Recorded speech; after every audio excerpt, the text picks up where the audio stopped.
अस्सलाम वालेकुम everyone, welcome back to Kastaf Abbas vlogs. I hope आप सब ठीक होंगे, मज़े में होंगे, रमज़ान के रोज़े रख रहे होंगे सब, और सब के घरों में सहर से ही सारे काम स्टार्ट हो जाते होंगे। अल्हम्दुलिल्लाह जी, मैं भी ठीक हूँ। और यहाँ पर जी मैं कर रही हूँ सहरी की तैयारी। आज मैं आपसे अपने इस व्लॉग में सहर टू इफ़्तार अपनी रूटीन शेयर करूँगी। इनफैक्ट फुल डे की रूटीन शेयर करूँगी कि मैंने क्या किया, कहाँ गई, सब आपके साथ शेयर करूँगी। यहाँ पर जी मैंने ना आज सहरी में ही आलू मेथी बनाई थी। रात को मुझे टाइम नहीं लगा था, तो बस मैंने काट के रख ली थी। तो सुबह उठते ही सबसे पहले मैंने ना, सुबह कह रही हूँ, सहरी में उठते सबसे पहले मैंने कुकिंग की, पेड़े बनाए, और उसके बाद फिर मैंने तहज्जुद की नमाज़ अदा की और कुरान पाक पढ़ा, और वापस से फिर मैं किचन में गई थी। यहाँ पर जी मैं बना रही हूँ अब परांठे। परांठे हमारे घर में बच्चे और नवीद भाई खाते हैं। मैं और मेरे हस्बैंड आजकल सिर्फ सादी रोटी खा रहे हैं, उसके ऊपर घी लगा के, देसी घी, तो बस इस तरह खा रहे हैं। और बच्चे और नवीद भाई परांठे खाते हैं, तो उनके लिए मैं बना रही थी परांठे। ऑलमोस्ट यहाँ पर अभी 4 बज गए हैं बस, तो मैंने स्टार्ट कर दिया कुकिंग, परांठे बनाना। और ये देखें जी, जुनाइशा जोनसिया ना, ये छोटी दुनिया, ये यहाँ पर मेरे साथ साथ होती है। ये भी सहरी में ना उठ जाती है। अगर सोई भी हो तो फिर बहुत हमें ख्याल करना पड़ता है, तो हल्का सा भी शोर होना तो ये साथ ही उठ जाती है। तो यहाँ पर जी ये ना रोटी बना रही थी मेरे साथ। आजकल ना जुनाइशा को पता नहीं कच्चा आटा खाने का क्या शौक़ चढ़ा हुआ है। जब भी मैं आती हूँ ना किचन में रोटी बनाती हूँ, तो ये बहुत ध्यान रखती है और फ़ौरन से आके ना मुझसे छुप छुप के बाइट लेती है आटे की। तो ये जी बन रही है जुनाइशा की रोटी। जुनाइशा भी ना सहरी में ही मेरे साथ खा लेती है, और क्योंकि सबका रोज़ा होता है, बच्चों का अगर रोज़ा ना होना तो फिर तो वो उनके साथ खा लेती है डे में। लेकिन अगर जब उनका रोज़ा होता है ना, तो जुनाइशा बहुत तंग करती है, क्योंकि इसे अकेले खाने की आदत ही नहीं है। आज आलू मेथी के साथ ना मैंने भी कहा मैं भी परांठा ही खा लेती हूँ, तो यहाँ पर बस हम सब अब सैरी करेंगे। मामा लगी बनी है। मामा जी चीज़ तो बढ़िया है।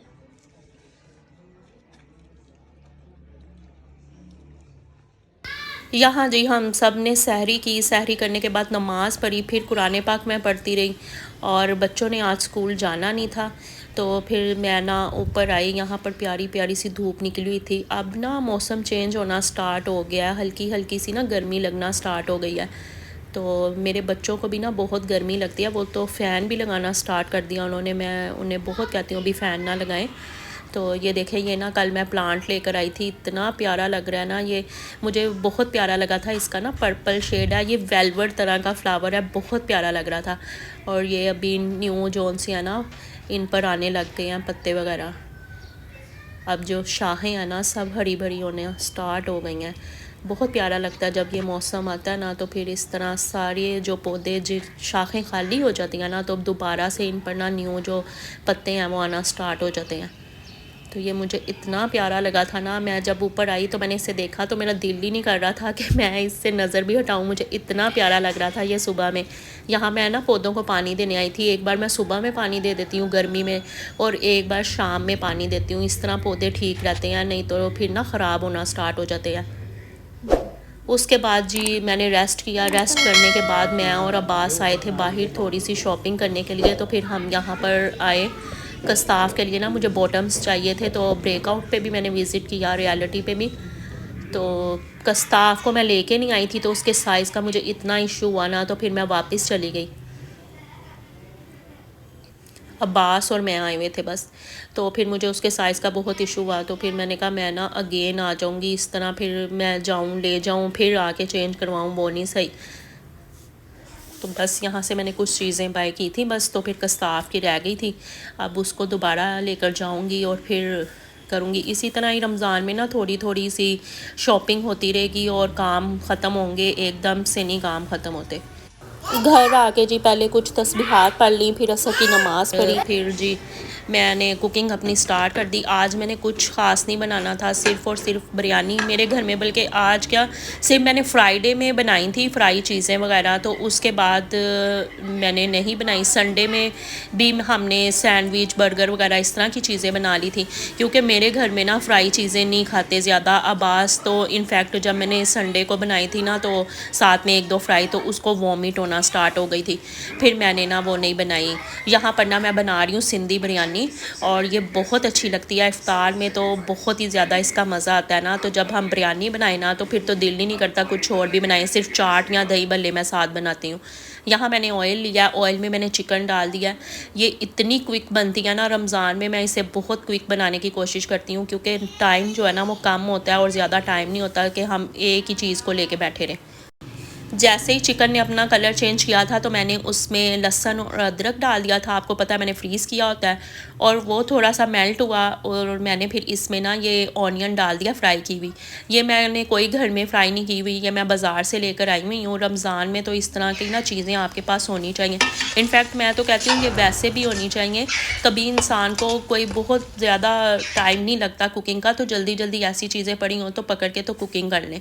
फिर मैंने ये टमाटर ऐड कर दिया, ये 4 से 5 टमाटर का पेस्ट है, और फिर मैंने इसमें आलू बहारा भी डाल दिया था। उसको थोड़ा सा भूनने के बाद ना मैं इसमें ये होममेड मसाले से बनेगी, इसमें मैंने कोई बाज़ार का मसाला ऐड नहीं करना। इसमें मैंने अब ऐड कर देना नमक, मिर्च और हल्दी, और साथ में मैंने सूखा धनिया ऐड किया था। नमक मैंने इसमें ना पहले जब मैंने चिकन फ्राई करने के लिए डाला था ना तब मैंने इसमें ऐड कर दिया था नमक। गरम मसाला मैं इसमें अभी नहीं ऐड करूँगी, क्योंकि गरम मसाला जब पहले ही ऐड कर देना तो चिकन की रंगत ना ब्लैक ब्लैक हो जाती है, वो मैं लास्ट पे ऐड करूँगी।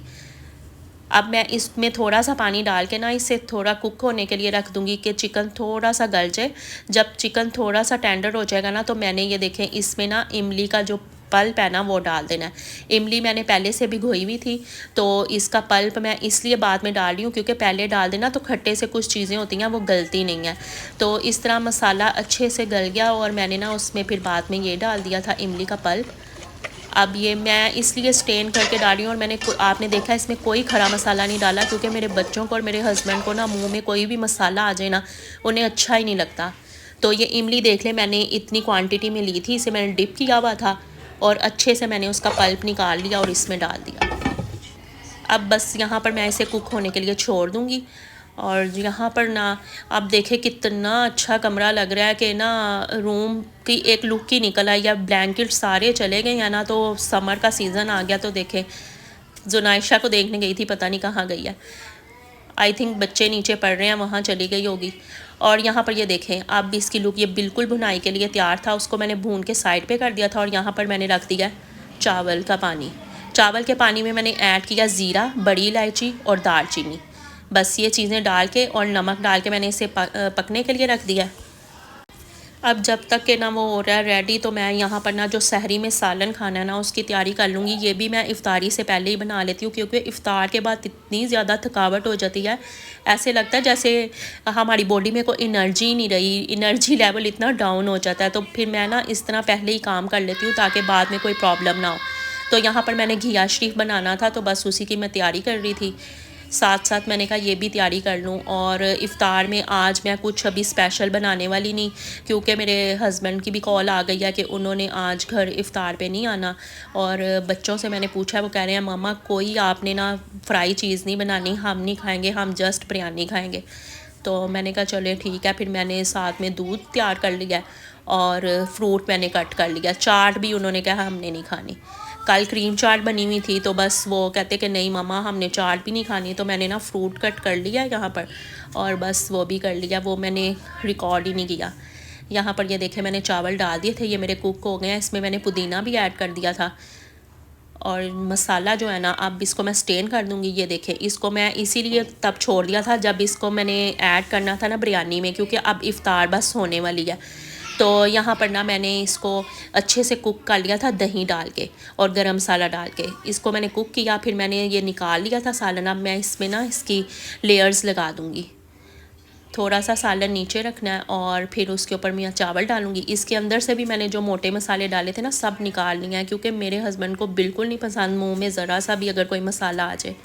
फिर इसके ऊपर मैं धनिया डाला है, धनिया और पुदीना और फ्राई प्याज, और साथ में ये अंडे बॉयल। फिर ऊपर एक राइस की लेयर आएगी।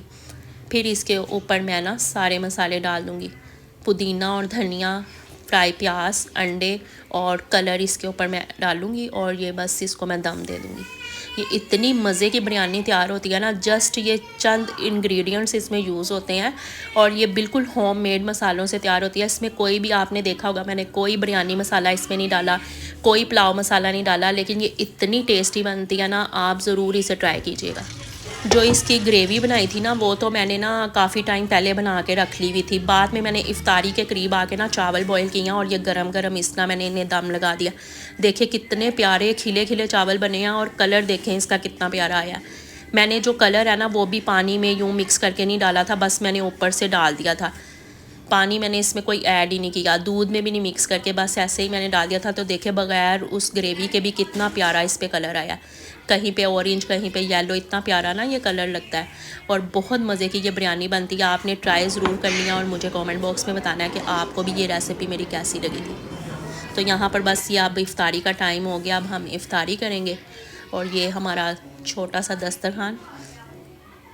हस्बैंड मेरे आज घर नहीं है ना, तो कोई इतना खास मज़ा नहीं आ रहा। Gustave Abbas vlogs, I hope आप सब ठीक होंगे। अल्हम्दुलिल्लाह हम ठीक हैं। सो अभी इफ्तारी का टाइम है और मम्मा ने इफ्तारी में बनाई है बिरयानी। आज हम टेस्ट करते हैं मम्मा ने किस तरह की बनाई है बिरयानी। आए टेस्ट करते हैं, इस तरह की बनाई है बिरयानी। आपको अच्छी लगी बिरयानी? आज टेस्ट करते हैं। सो गाइस आज अब हम बिरयानी टेस्ट करते हैं।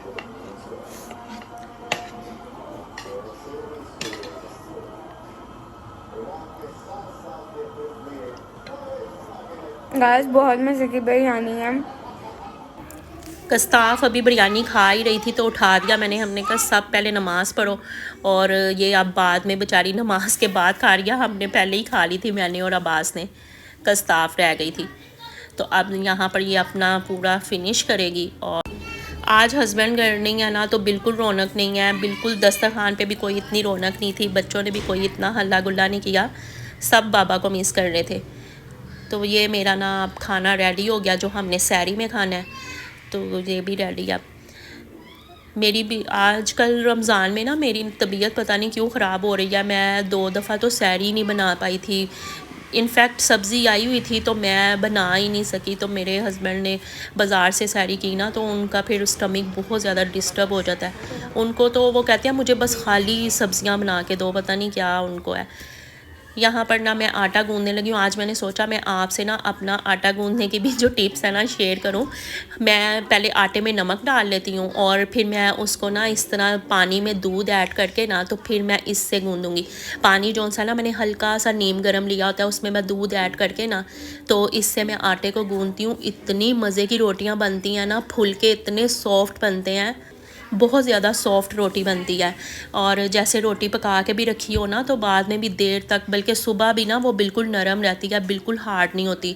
तो ये ट्रिक होते हैं जो मैं यूज़ करती हूँ। मेरे हस्बैंड जो है ना, वो जब बाज़ार की रोटी खाते हैं ना, उनको वो हज़म ही नहीं होती, वो बल्कि डाइजेस्ट भी नहीं कर पाते और उनको नींद भी नहीं सही से आती। सुबह उठते हैं ना तो वो स्टमक इतना भारी उन्हें लग रहा होता है। तो आज नवीद भाई भी मुझे कहते हैं बाजी आप परांठा बनाती हैं ना, वो नहीं हमें एलर्जी करता, तो बाज़ार की रोटी खा के तो वो तो बल्कि हज़म भी नहीं होती और मुझसे एक से ज़्यादा खाई भी नहीं जाती। उनको क्या पता हो मैं बीच में क्या क्या टिक्स लगा रही होती हूँ। यहाँ पर जी मैंने चाय बना ली थी। आटे को ना मैंने बस वहाँ पर गूँध के ना अभी इसी तरह रख दिया। अब मैं उसे 15 मिनट बाद जो सा ना बिल्कुल रेडी करूँगी। तो इस तरह ये देखिए चावल बने हो ना, इस तरह की चीज़ बनी हो, तो बच्चे ना बाद में भी खाते रहते हैं। अब इन्होंने ना जब तक सोना नहीं ना, इन्होंने चावल डालने हैं, खाते रहने हैं। इस तरह इनका ना एक हेल्दी चीज़ खाते हैं बच्चे। अगर मैंने बनाए हो ना फ्राई चीज़ें, तो वो तो वहीं पड़ी रहती हैं, फिर मैं नेक्स्ट डे बाजी आती हैं तो फिर उनको दे देती हूँ। और जुनाइशा आजकल इतनी वीक हुई है ना, इसे मैं डॉक्टर के पास लेके गई थी, मुझे लगा पता नहीं इससे क्या हो गया है। फिर डॉक्टर ने चेक किया, उन्होंने कहा नहीं इससे कोई प्रॉब्लम नहीं है, इसने ना एकदम से हाइट निकाली है। और जब बच्चे हाइट भी निकालना स्टार्ट करते हैं ना, कुछ बच्चों के साथ ऐसा होता है कि वो वीक होना स्टार्ट हो जाते हैं, तो ऐसा कोई मसला नहीं है, मल्टीविटामिन्स इसको देंगे, इंशाल्लाह ठीक हो जाएगी। तो बस ये था मेरा कुछ व्लॉग छोटा सा। आई होप आपको पसंद आया होगा। अगर आपको पसंद आया तो प्लीज़ लाइक कर दें, मेरे चैनल पे न्यू आया तो सब्सक्राइब भी कर दें। बस आजकल ना रमज़ान की वजह से मैं कोई व्लॉग ही नहीं बना पा रही। मुझे अच्छा ही नहीं लगता कि मैं बार बार कैमरा पकड़ के कुछ शूट करूँ। मेरा दिल करता है जितना टाइम मिल रहा है ना, बस मैं इबादत करूँ, क्योंकि ये टाइम दोबारा नहीं आना। तो ये देखें, ये आटा मैंने गूंद लिया, कितना सॉफ्ट है। और ये मेरे बच्चों का हाल है कि पंखा लगा के बैठे हुए हैं। चले जी, मिलते हैं अब अपने नेक्स्ट व्लॉग में। अपनी दुआओं में याद रखिएगा। टिल देन, अल्लाह हाफिज़।